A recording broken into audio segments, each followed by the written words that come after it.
하나님 말씀입니다. 로마서 12장 9절에서 13절 말씀 교독합니다. 사랑에는 거짓이 없나니 악을 미워하고 선에 속하라.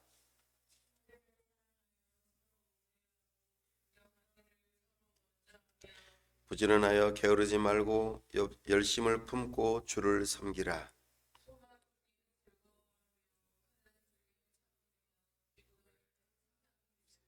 다 함께요. 성도들의 쓸 것을 공급하며 손 대접하기를 힘쓰라. 아멘. 다 함께 기도하겠습니다.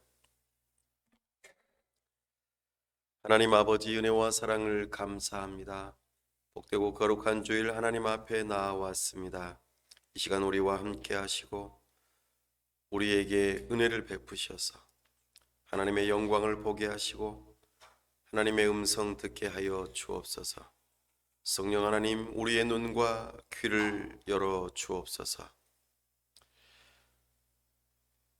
우리가 하나님을 만남으로 하나님을 뜨겁게 사랑하는 마음으로 충만케 하여 주시옵소서. 그렇게 우리의 손과 발을 들여 하나님을 기쁘시게 하고자 우리의 모든 것을 드리는 이 시간 되게 하여 주시옵소서. 하나님 아버지, 참목자 교회를 세우시고 여기까지 인도하심을 감사합니다. 여러 가지 준비하는 과정에서 우리 하나님께서 은혜를 주시고 돕는 자들을 붙여주시고 함께 동역할 하나님의 사람들을 붙여주시며 아름답게 교회가 세워져 갈 수 있도록 우리 하나님께서 서로 의존하고 귀하게 사랑하며 아름다운 복음 중심 공동체를 이루어 갈 수 있도록 은혜를 더하여 주시옵소서.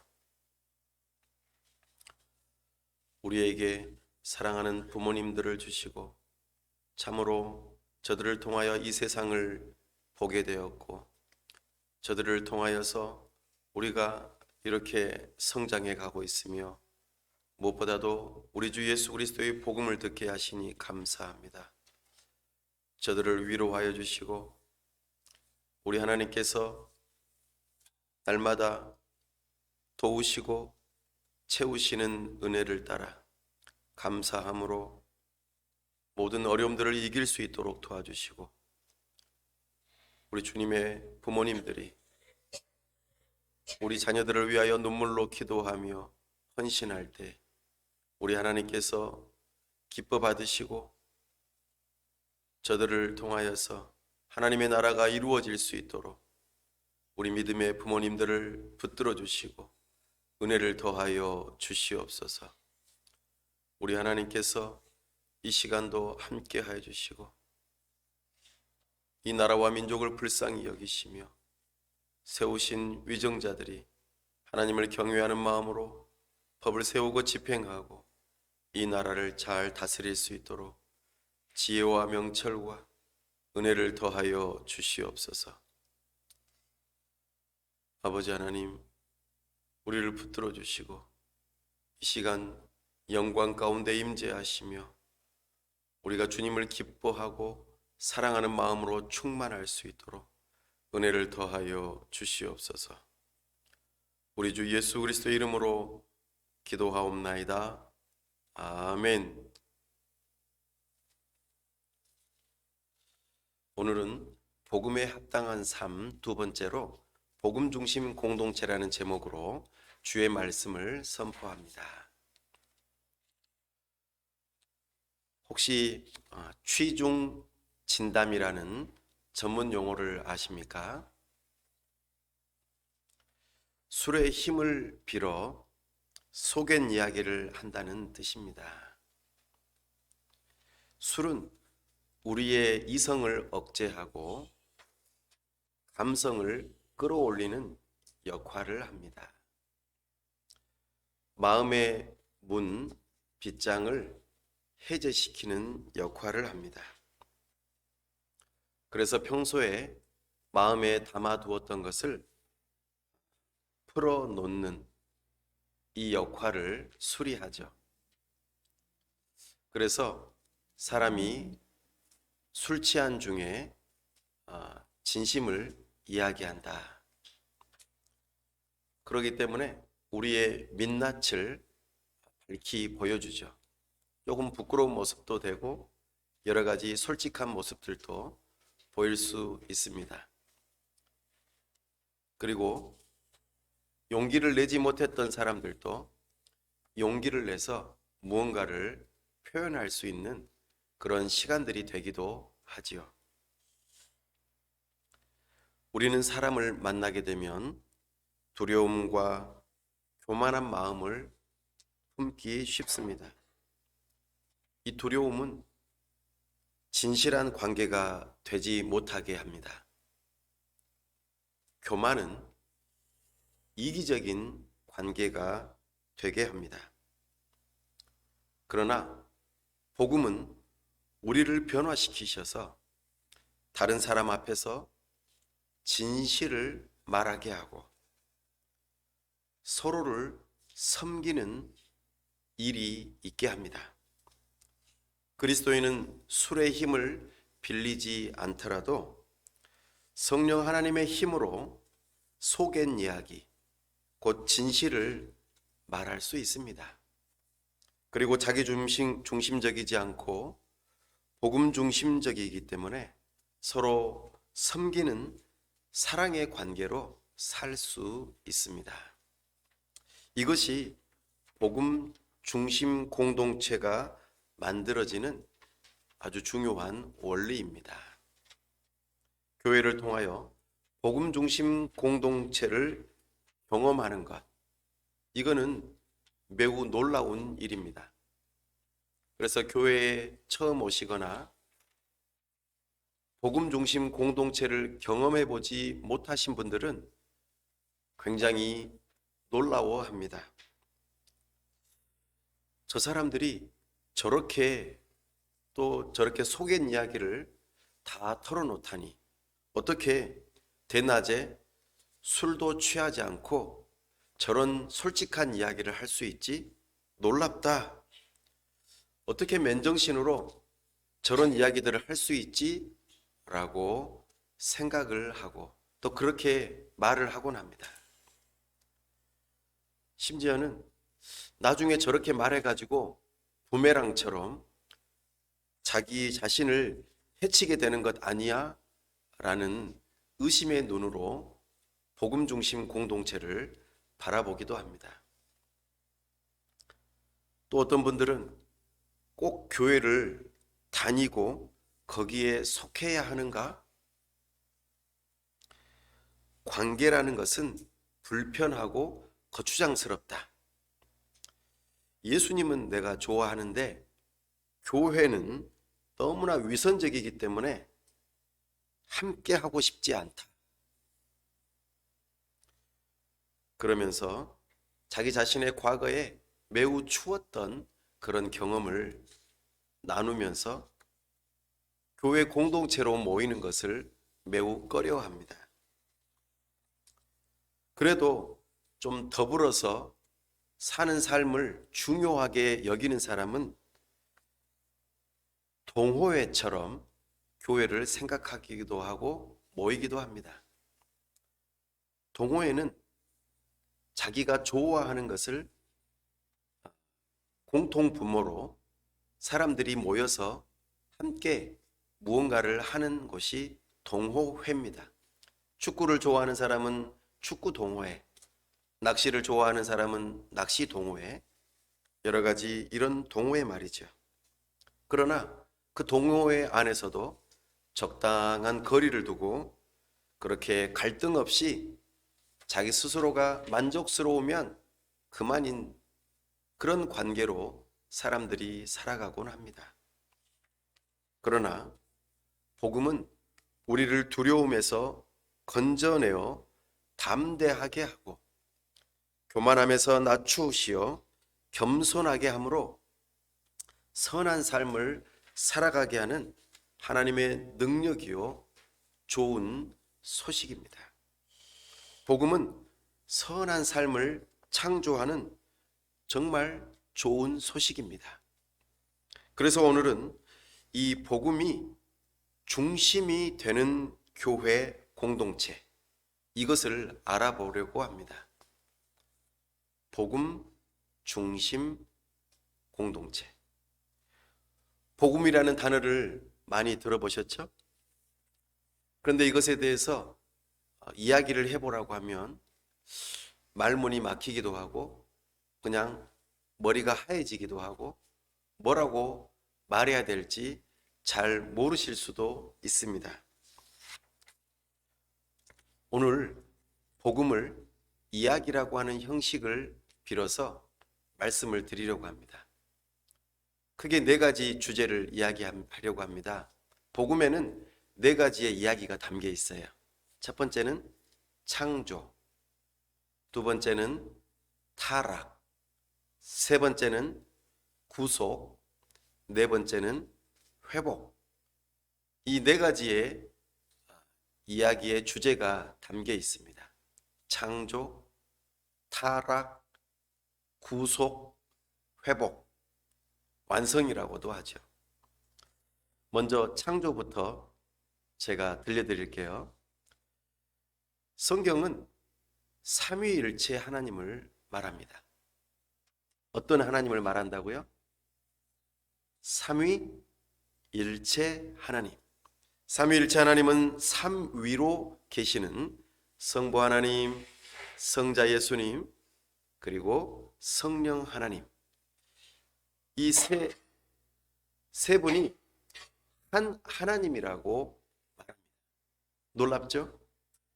이것이 성경에서 말하는 삼위일체 하나님입니다. 이 삼위일체 하나님은 서로를 향해 있어요. 성부 하나님은 성자 예수님을 향하고, 성자 예수님은 성령 하나님을 향하고, 성령 하나님은 성부 하나님을 서로 향해요. 계속해서 바라보고 즐거워하고 기뻐하고 사랑해요. 이런 관계를 가지고 계세요. 그리고 서로를 아주 깊이 의존해요. 나는 당신이 필요합니다. 나는 당신이 필요합니다. 이런 것처럼 성부 하나님은 성자 예수님이 필요하고, 성자 예수님은 성령 하나님이 필요하고, 성령 하나님은 성부 하나님이 필요한, 나는 당신이 필요합니다 하는 아주 친밀하고 깊은 서로 의존적인 관계가 바로 삼위일체 하나님입니다.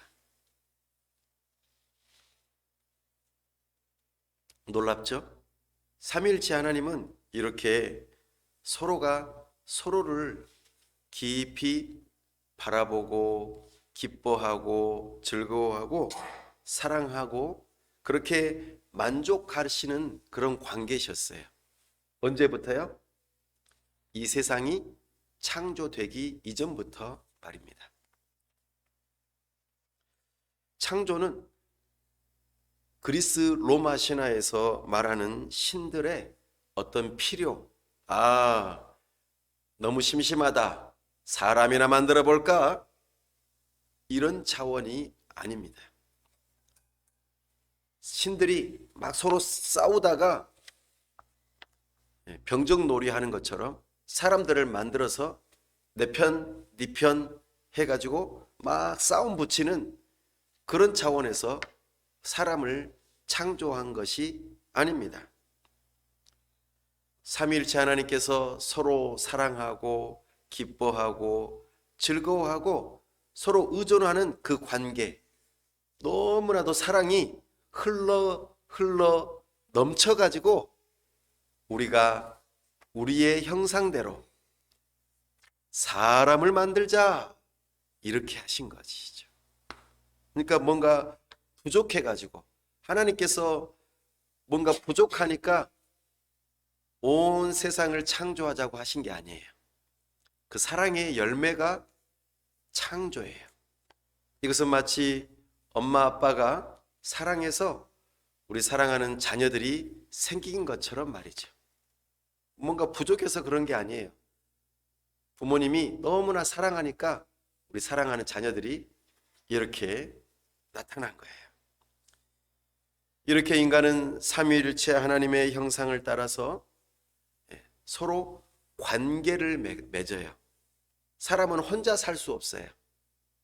내가 너와 우리가 되어, 이게 관계적인 표현이잖아요. 내가 너와 우리가 되어 서로 의존하고, 나는 주원이가 필요해, 나는 모건이가 필요해, 나는 혜원이가 필요해, 이렇게 서로 의존하는 관계로 우리를 지으셨어요. 누구처럼요? 삼위일체 하나님처럼. 우리는 하나님의 형상을 따라 지음받았기 때문에 우리는 서로 이렇게 관계를 맺고 의존하는 관계로 우리를 지으셨답니다. 그러니 우리는 하나님의 창조된 피조물이겠죠? 그럼 우리의 주인이자 창조주는 누구일까요? 삼위일체 하나님이십니다. 우리는 그 삼위일체 하나님이 너무나도 존귀하신 분이기 때문에, 그분의 형상이 우리에게 있기 때문에 우리도 존귀한 거예요. 사람의 존엄성, 사람의 권리, 이런 것은 사람 자체에서 나오는 것이 아니라 하나님에게서부터 부여된 것입니다. 너무나도 소중하고 귀한 것이죠. 그러니 우리는 누구를 의존하고 누구를 불러야 될까요? 삼위일체 하나님을 우리는 부르는 거예요. 하나님, 하나님, 하나님, 이렇게 말이죠. 사랑합니다. 하나님, 도와주세요. 하나님을 기뻐합니다. 이렇게 말하는 거예요. 하나님을 믿고 의지합니다. 이것이 우리가 하나님을 향한 관계와 의존성이 있다라는 뜻입니다. 참으로 우리는 그 창조주 하나님을 기쁨으로 섬기도록 그렇게 창조가 되어졌어요. 그래서 하나님께서는 우리가 하나님을 의존하는 그런 관계로 부르시기도 하셨고, 또 하나 하나님께서는 우리를 혼자 지으시지 않고 공동체로 지으셨다는 거예요. 우리를 함께 부르셨어요. 그래서 우리는 공동체적인 창조를 받은 것입니다. 인간은 하나님과 깊은 관계 속에서 하나님만이 주실 수 있는 사랑과 기쁨과 만족을 누리면서, 특별히 공동체라고 하는 곳에서 그 하나님의 은혜를 나누면서 살도록 창조되었어요.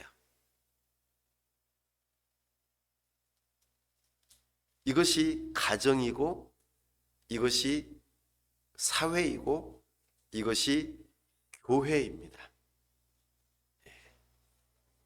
그러나 인간은 사탄의 유혹에 그만 넘어가 하나님 중심적이보다는 자기 중심적으로 죄가 생겨나도록 돼버렸습니다. 이것이 두 번째 복음의 이야기인 타락입니다. 죄로 인해 인간의 마음은 두려움이 생겨났고 교만에 사로잡히고 말았습니다.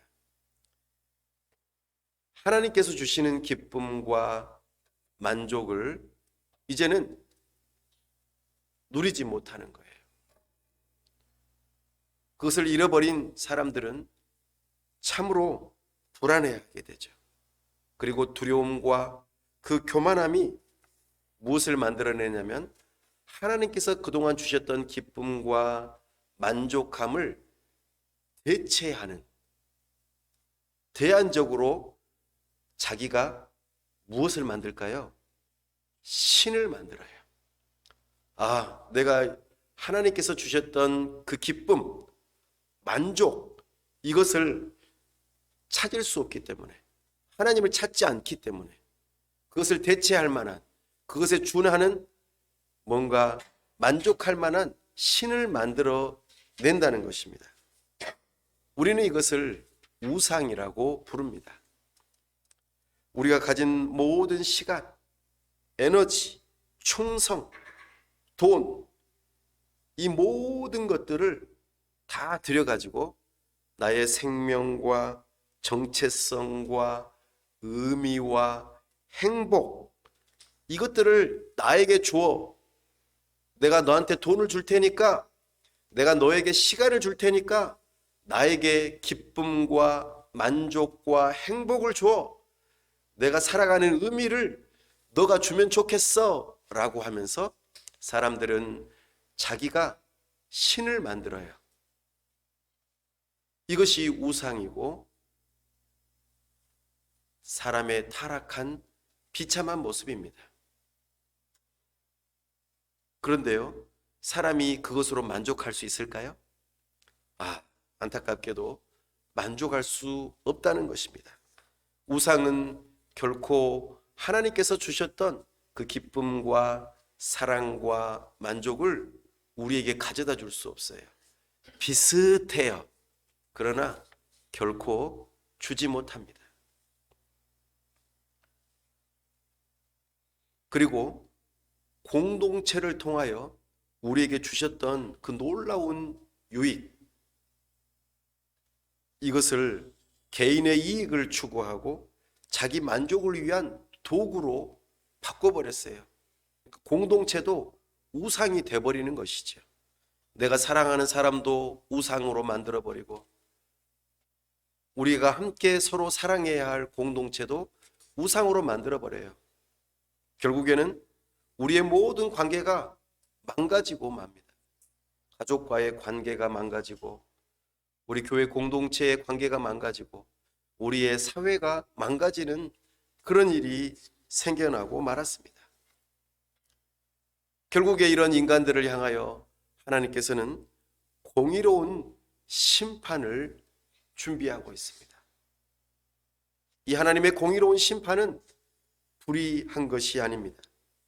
아주 의로운 분노입니다. 잘못한 일에 대해서 분노하는 것, 이것이 의로운 분노죠. 하나님이 아닌 다른 것을 의존하고 거기에서 사랑하고 만족하려고 하는 이 태도, 이것이 공동체까지 해치고 결국에는 자기 자신마저도 하나님의 의로운 분노에 심판에 놓이게 되고 말았다는 것입니다. 이것이 복음 이야기에서 두 번째 주제인 타락입니다.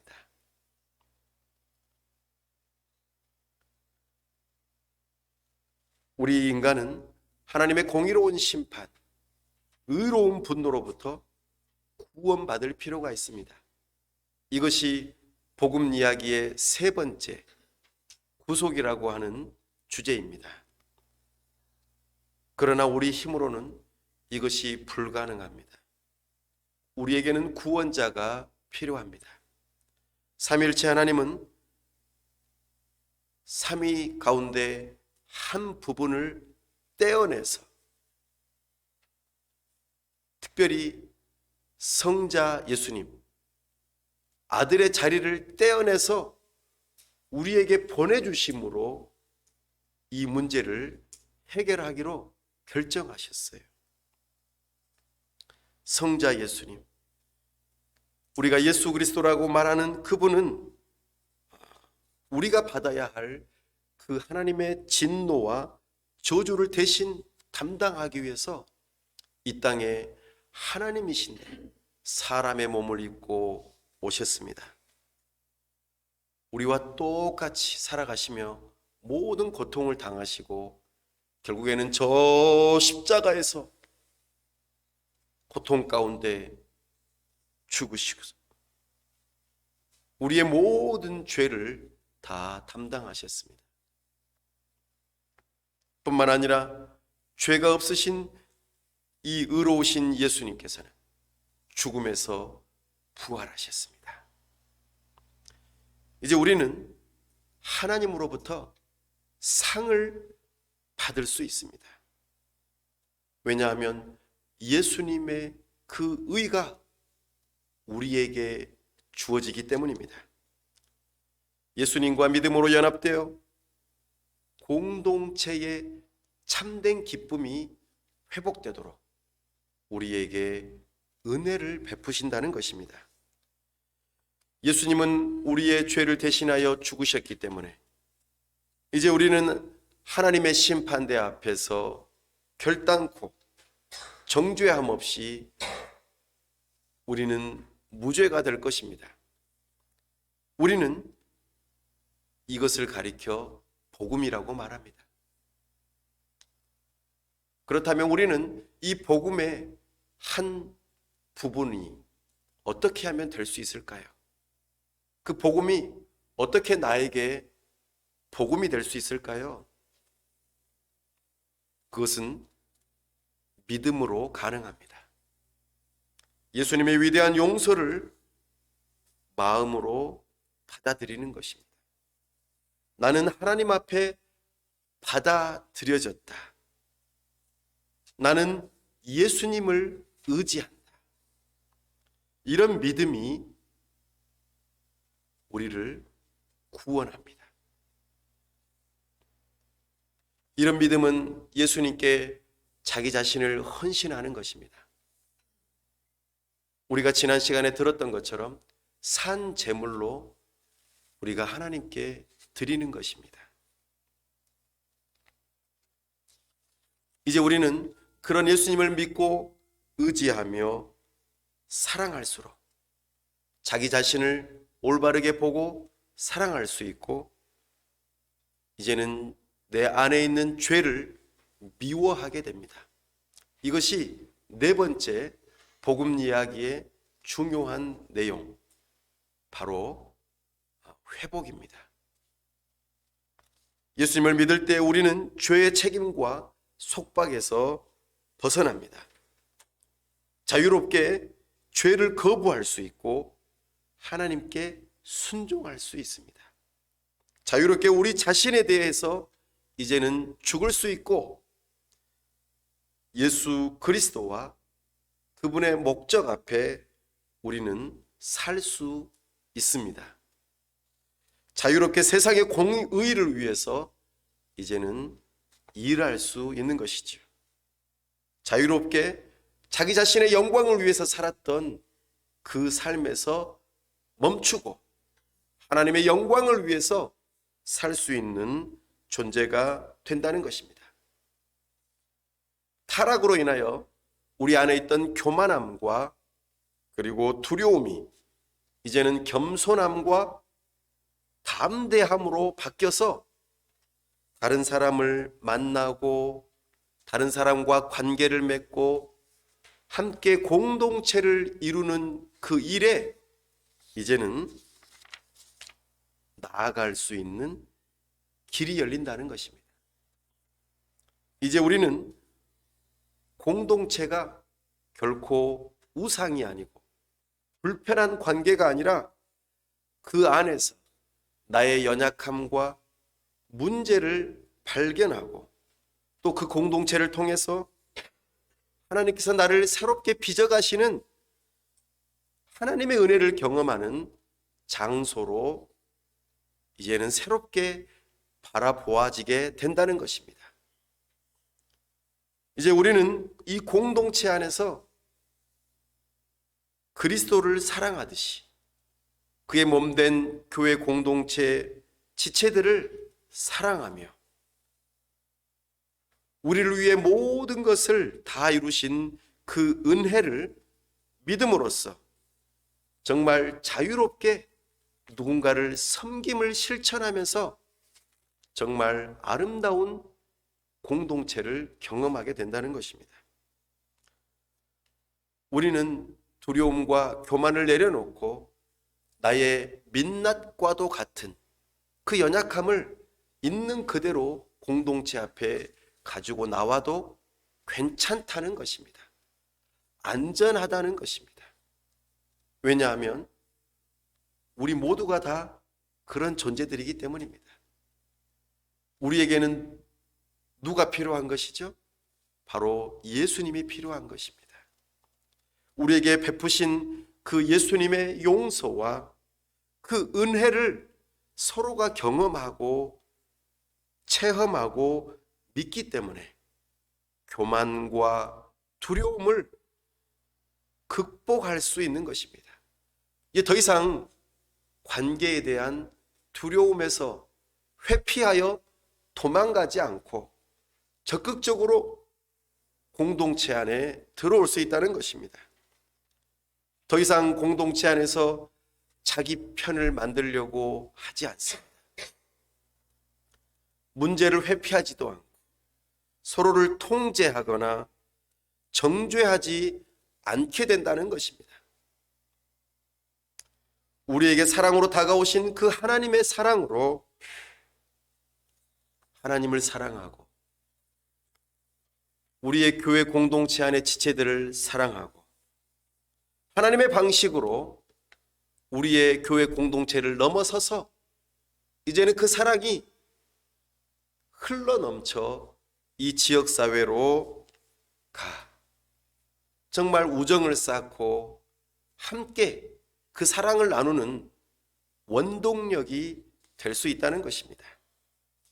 사랑하는 여러분, 이것이 복음 이야기의 네 번째 회복의 이야기입니다.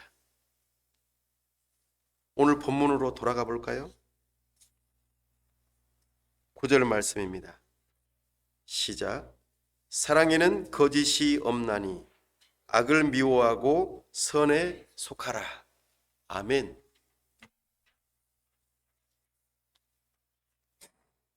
사랑에는 거짓이 없나니. 이 사랑은 어떤 사랑일까요? 하나님의 사랑입니다. 삼위일체 하나님의 사랑입니다.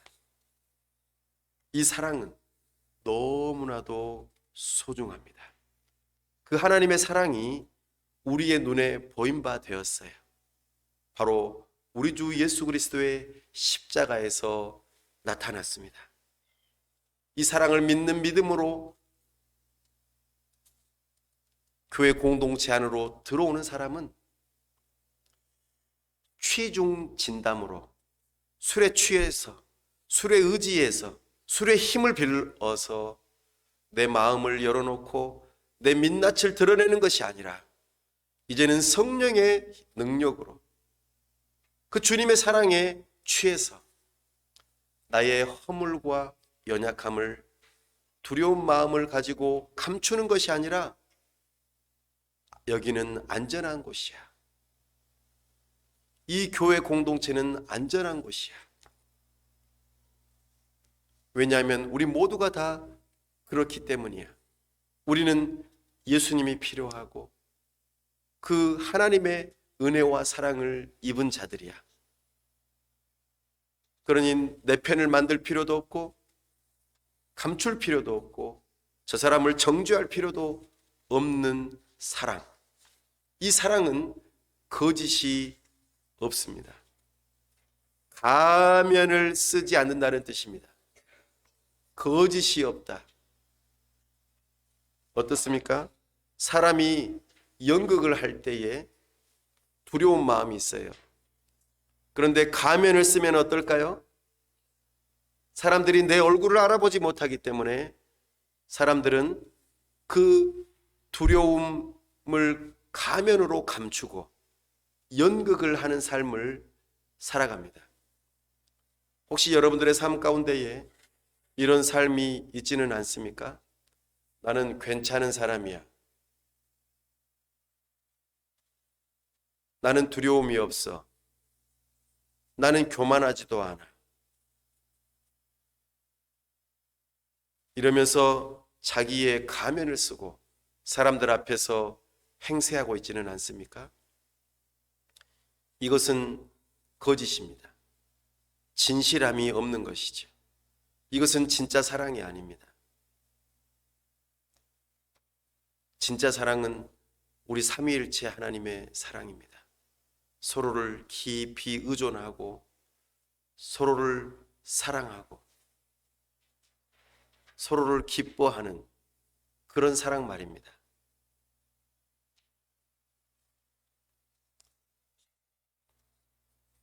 거짓이 없는 사랑은 단순히 감정이나 느낌이 아닙니다. 참된 사랑은 행동을 통해서 나타납니다. 우리 하나님께서 우리에게 보여주신 그 사랑처럼 우리도 거짓이 없는 사랑으로 무엇을 할 수 있다고요? 악을 미워할 수 있고 선에 속할 수 있다고 말씀하십니다. 이것은 복음을 믿는 자들만이 가능한 것입니다. 두 번째 10절이요. 형제를 사랑하여 서로 우애하고 존경하기를 서로 먼저 하며. 우리가 하나님을 아빠, 아버지라고 부릅니다. 교회 안에서 서로 육신의 가족처럼 서로 대한다는 것입니다. 더 나아가 서로 존경하기를 먼저 한다는 것이죠. 교만을 버려야만 가능한 일입니다. 겸손해야만 합니다. 서로 존경하려면 내 자신이 누구인지를 알아야죠. 아, 나는 죄인이지. 나는 하나님의 은혜가 아니고서는 안 되는 존재지. 나의 나 된 것은 하나님의 은혜야. 내가 저 사람을 교만하게 판단하고 정죄할 수 없어. 우리는 이렇게 해야만 서로 먼저 존경하고 사랑할 수 있습니다. 11절 말씀 읽어보겠습니다. 부지런하여 게으르지 말고 열심을 품고 주를 섬기라. 게으름은 나 자신을 위한 참으로 죄성 가운데 하나입니다. 그래서 사도 바울은 열심을 품으라고 말합니다. 이것은 성령 충만을 의미합니다. 성령께서 나를 다스리시는 삶입니다. 내 말과 모든 행동이 내가 원하는 대로 사는 것이 아니라 이제는 성령 하나님께서 기뻐하시는 모습으로 살아간다는 뜻입니다. 곧 그리스도의 주권에 복종하며 살아가는 것이죠. 성령 충만은 우리 스스로 만들어낼 수 없습니다. 하나님의 말씀 앞에 겸손하게 엎드려야 합니다. 그리고 하나님의 도우심을 구하는 기도를 해야만 합니다. 주님을 철저히 의지해야만 우리는 열심을 품고 게으르지 않고 주를 섬길 수 있습니다. 불이 활활 타오르기 위해서는 나무와 산소가 필요하듯이 우리는 성령 충만을 계속 유지하기 위해서는 지속적으로 하나님의 말씀과 기도가 필요합니다. 오늘 내가 밥을 먹었다고 내일 밥을 안 먹습니까? 내가 오늘 잠을 잤다고 내일 잠을 안 잡니까? 내가 오늘 세수했다고 내일 세수 안 합니까? 아닙니다. 우리는 날마다 해야 합니다. 아침마다 성경을 묵상합시다. 잠들기 전에 꼭 골방 기도를 하고 영혼의 일기를 꼭 씁시다. 예. 이런 과정들을 거쳐야만 우리는 성령으로 충만해질 수 있어요. 이것이 바로 복음 중심의 삶입니다. 그것을 혼자 하기 힘드니까 하나님께서 누구를 주셨다고요? 교회 공동체를 주신 겁니다. 서로 돌아봐 사랑과 선행을 격려하며 모이기를 패하는 어떤 사람들의 습관과 같이 하지 말고 오직 권하여 그날이 가까움을 볼수록 더욱 그리하자. 우리는 혼자는 약합니다. 그러나 공동체는 강합니다. 우리가 이 일을 하도록 부름받은 것입니다. 날마다 복음을 듣고 날마다 복음을 전하면서 그렇게 주 안에서 열심으로 주를 섬기고 그 누군가 다른 지체를 섬길 수 있기를 바랍니다. 12절 말씀 읽어보십시다. 소망 중에 즐거워하며 환난 중에 참으며 기도에 항상 힘쓰며. 아멘. 미래에 대한 기대감이죠. 장차 우리 주님 다시 오시는 그날 하나님의 심판대 앞에 설 때에 우리가 부끄러워하지 않을 이유는 우리 주 예수 그리스도의 십자가의 죽으심과 부활 때문입니다. 그렇기 때문에 우리는 비록 이 세상에 살아가면서 많은 고초와 어려움을 당하지만, 육체적인 질병과 관계 속에서의 어려움을 당하지만 거기에 낙심되지 않습니다. 왜냐하면 우리의 소망의 근거는 분명하기 때문입니다. 여기서 사도 바울은 인내하며 기도하라고 합니다. 인내한다. 그냥 무조건 참으라는 뜻이 아닙니다. 확실한 약속에 근거한 인내입니다. 성령 하나님께서는 우리에게 끝까지 견고하게 인내할 수 있는 힘을 주십니다. 우리의 구원을 이루어 가시는 분은 우리 하나님이십니다. 비록 우리의 삶 가운데 환난이 있을지라도 인내할 수 있습니다. 우리가 소망 중에 즐거워하고 환난 중에 인내하는 것, 이것은 우리 주님께서 주시는 능력이기 때문입니다. 우리가 복음 안에 거할 때 이것이 가능합니다. 또 한 가지, 복음 중심으로 함께 교회 공동체를 이루어갈 때 서로 돌아보고 사랑과 선행을 격려할 때 이 일이 가능합니다. 우리 주님께서는 말씀하셨죠. 무릇 그리스도 예수 안에서 경건하게 살고자 하는 자는 박해를 받으리라. 그렇습니다. 우리는 예수 그리스도 안에서 살아가고자 할 때 박해를 받습니다. 예수님을 믿는 믿음 때문에 우리는 손가락질 당할 수 있습니다. 왜냐하면 우리 주님께서도 그러셨기 때문입니다. 이것을 너희에게 이르는 것은 너희로 내 안에서 평안을 누리게 하려 함이라. 세상에서는 너희가 환난을 당하라. 담대하라. 내가 세상을 이기었노라. 극복했다 말씀하십니다. 우리 주님께서는 이 세상을 이기셨습니다. 그러니 예수 그리스도 안에 있는 우리 또한 그 고난을 인내하고 견디며 이길 수 있습니다. 우리는 그 일로 공동체로 부름받았습니다. 사랑하는 여러분, 우리는 혼자서는 힘들어요. 그러나 함께 하면은 감당할 수 있습니다. 이것이 바로 복음 중심 공동체입니다. 동병상련이라는 말 혹시 아시나요? 동병상련. 이거 환난을 겪어본 사람이 그 환난을 겪는 사람을 위로할 수 있다라는 뜻입니다.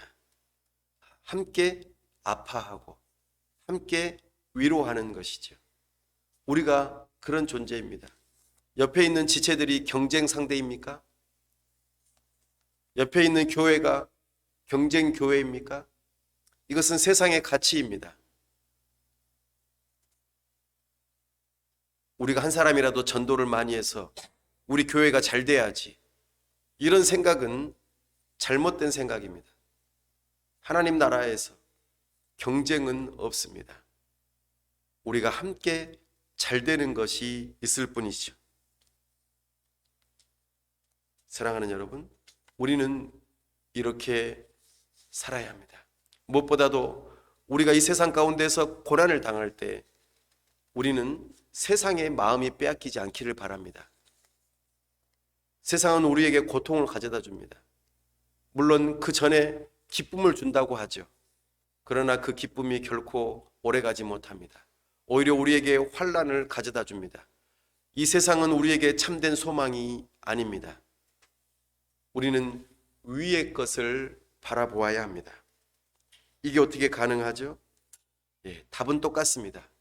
우리가 하나님의 말씀을 다시 한번 기억하고 기도에 힘쓰는 것입니다. 이것이 우리가 여러 가지 환난을 견뎌낼 수 있는 유일한 이유입니다. 하나님께 대한 신뢰를 잃어버리지 않고 하나님을 의지하는 것이죠. 나를 위하여 아들을 아낌없이 주신 그 하나님께서 우리를 그냥 내버려 두지 아니하시고 우리와 세상 끝날까지 함께 하시겠다는 그 약속 말입니다. 육체적인 질병, 관계 속에서의 어려움, 그리고 이 세상에서 당하는 고통, 악한 원수마귀의 유혹에 넘어가 많이 힘들어질 때 우리는 그 일들에 대하여 넘어지지 않으려면 반드시 기도해야 합니다. 기도의 시간을 정하시고 하나님 앞에 기도하십시오. 이것이 마치 율법주의처럼 느껴질지 모르겠습니다. 그러나 그렇지 않습니다. 우리가 기도하면 할수록 우리는 마음이 새로워지고 우리가 하나님 앞에 나아갈 수 있으며 그 복음이 우리의 중심을 유지시켜 줍니다. 우리는 낙심하기 쉬운 존재예요. 마음이 떨어지면은 추스릴 줄 몰라요. 그러니 우리는 하나님의 말씀을 다시 들으셔야 합니다. 그리고 기도하셔야 합니다. 그런데 마음이 낙심된 사람은 혼자서 일어서기가 힘들어요. 그때 누가 필요할까요? 바로 당신이 필요합니다. 당신이 말씀 좀 해주세요. 내가 너를 위해서 기도하고 있다고. 내가 너에게 복음을 들려주겠다고. 우리가 어디에서 소망을 찾겠어요? 우리가 어디에서 위로를 받겠습니까? 맛있는 거를 많이 사주면 위로받을까요? 어느 정도는. 그러나 진정으로 우리가 위로받을 수 있는 길은 복음을 들려주는 것입니다. 위에서 기도해 주는 것입니다. 그렇기 때문에 우리는 복음 중심 공동체로 살아야 합니다. 13절 말씀 읽어보십시다. 성도들의 쓸 것을 공급하며 손 대접하기를 힘쓰라. 아멘. 재정적인 어려움에 빠진 사람들에게 도움을 주는 것, 믿음의 가족과 또 육신의 가족에게 먼저 이 일들을 잘 감당해야겠죠? 손님 접대는 물질적인 도움을 주는 하나의 방법이지요. 정말 사도 바울 당시에는 숙박시설이 많지 않았기 때문에 믿음의 사람들이 여행 중에 믿음의 사람을 도와야만 했습니다. 그래서 손대접하기를 힘쓰라고 말한 것입니다. 우리가 받은 것은 누구로부터 받은 것일까요? 하나님께로부터. 그러면 우리가 받은 것을 다른 사람에게 나누는 것, 특히 믿음의 가정, 우리의 육신의 가정에게 나누는 것은 매우 마땅한 일이고 그것이 흘러넘쳐 이 도시 가운데 다른 사람들에게도 흘러간다면 이거는 복음 중심 공동체가 되는 것입니다. 바로 이것이 물질의 나눔이죠.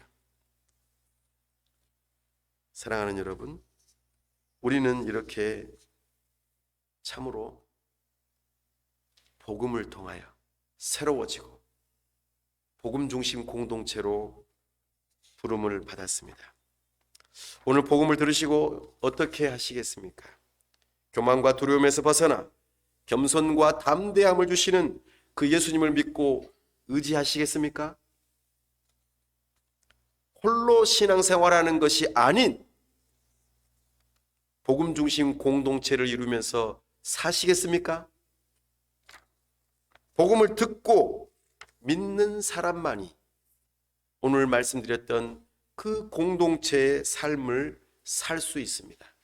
그리고 오늘 사도 바울이 이거 해라, 이거 해라 이렇게 명령조로 이야기하는데 그 명령을 기쁜 마음으로 지킬 수 있는 것입니다.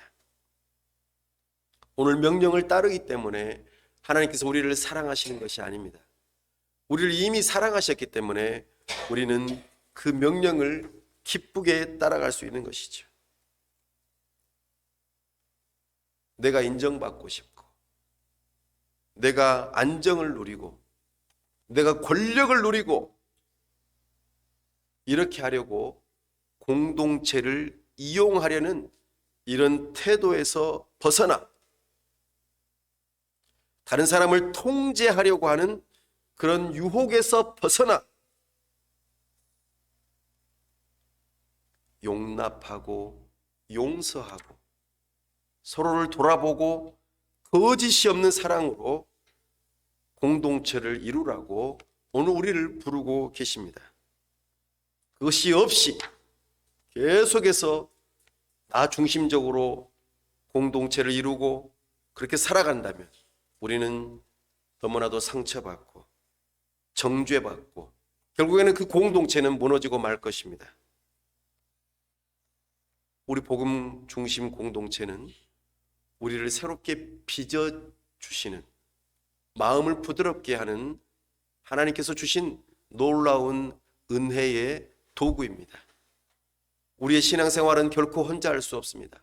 반드시 공동체로 하셔야 됩니다. 이렇게 예배 시간에 밥상 공동체로, 복음 밥상 공동체로 함께 나와야 합니다. 모여야 합니다. 얼굴을 봐야 합니다. 교제를 나누어야 합니다. 물론 온라인도 좋지만 이제는 함께 만나야 합니다. 그래야만 우리는 하나가 될 수 있습니다. 그것을 연습할 수 있습니다.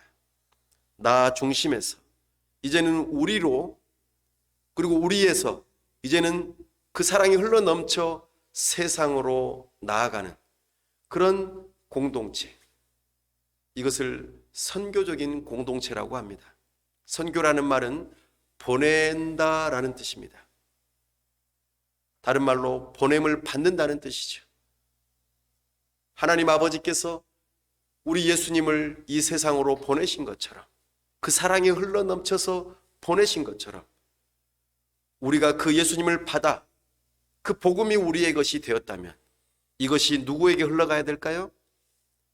나의 가족에게, 우리 교회 공동체에게 흘러가고, 이 사랑이 더욱더 크게 넘쳐서 역동적으로 세상으로 흘러넘치는 것, 우리의 사랑이 보낸 바 되어지는 이런 공동체가 바로 선교적인 공동체입니다.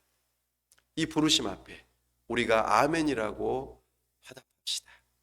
기도하겠습니다. 교만과 두려움에서 벗어나 겸손과 담대함을 주시는 그 예수님을 믿을 수 있게 해달라고 기도합시다.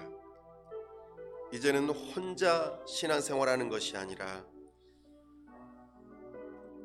복음 중심 공동체를 이루며 살 수 있게 해달라고 기도합시다. 나아가 이제는 우리 공동체 안에서만 복음이 머무는 것이 아니라, 우리 안에서만 서로 사랑하는 것이 아니라 세상을 향하여서도 이 사랑이 흘러 넘치는데 우리 자신을 드릴 수 있게 해달라고 기도합시다. 시간 다 같이 함께 기도하겠습니다. 아버지 하나님, 이 시간 주님의 말씀을 듣고, 그리 복음을 듣고 예수님을 믿고 의지하기를 원하는 사람들이 있습니까? 저들에게 은혜를 허락하여 주시옵소서. 아버지 하나님, 복음을 붙들게 해주시고 우리 주님의 복음이 나의 복음이 되게 하여 주시옵소서. 하나님의 의가 나의 의가 되게 하여 주시옵소서. 아버지 하나님, 두려움과 교만으로 그 죄 가운데 있었던 우리가 이제는 복음 앞에 나아옴으로 겸손함과 참으로 담대함으로 이제는 바뀌게 하여 주옵소서. 겸손과 담대한 마음을 가지고 복음 중심적으로 공동체를 이루는 일에 이제는 내 자신을 드리게 하여 주시옵소서. 홀로 신앙생활하는 것이 아니라 TV만 바라보며 신앙생활하는 것이 아니라, 인터넷만 바라보면서 신앙생활하는 것이 아니라,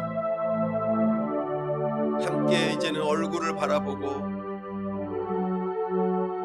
참된 마음으로, 거짓이 없는 사랑으로 진실로 복음 중심 공동체를 이룰 수 있도록 우리에게 용기를 허락하여 주시옵소서.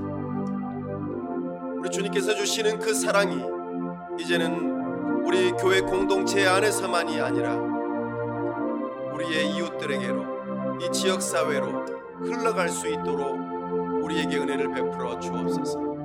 우리 교회 공동체가 복음 중심적으로 선교적인 공동체가 되게 하여 주시옵소서. 우리에게 은혜를 허락하여 주시옵소서. 도와 주시옵소서. 은혜 베풀어 주시옵소서. 은혜 주시기를 원합니다. 도와 주시옵소서. 우리 주 예수 그리스도의 이름으로 기도하옵나이다.